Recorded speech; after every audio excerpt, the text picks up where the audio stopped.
Bank recipients across the country and in the Bay Area are getting more than just meat and produce these days. They're also getting a letter from President Trump. Now, some question whether it violates the law. KPIX5's Da Lin has more on the letter and how food banks are responding.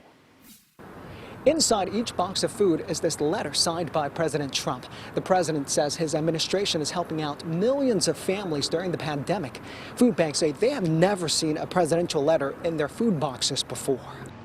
Food bank client Serina Lamson believes the letter could sway undecided voters in battleground states. He makes it sound well.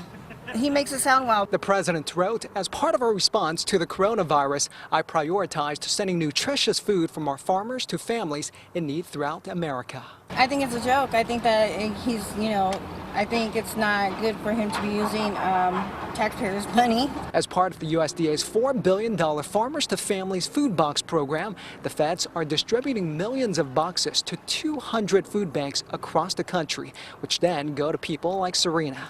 She says her mother died of COVID and the family is struggling financially. I give the food bank credit for what they're doing for the community. Yeah. He has nothing to do with it. He doesn't even like Oakland. The Alameda County Community Food Bank is removing the letter before passing out the boxes. They're also adding a note saying by law they cannot endorse any candidates. We're only able to do our work because of our 501c3 charter. So if we jeopardize that, that means people don't get fed. The Second Harvest of Silicon Valley says they simply can't find enough volunteers to remove the letters from the boxes.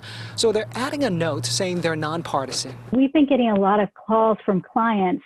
Some clients just upset, other clients confused, and a lot of clients just disappointed. The USDA says the letter doesn't violate the Hatch Act, which bars politicians from using public resources for political purposes. But San Francisco State University professor and political analyst Joe Tuman says not true.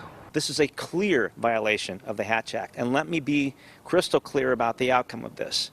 There is no purpose to having a law unless you enforce it. Right now, no federal agencies are investigating this issue. As for food banks, they say if they have enough volunteers, then they'll remove the letters. Some food banks have simply rejected the boxes. In Oakland, I'm Da Lin, KPIX5.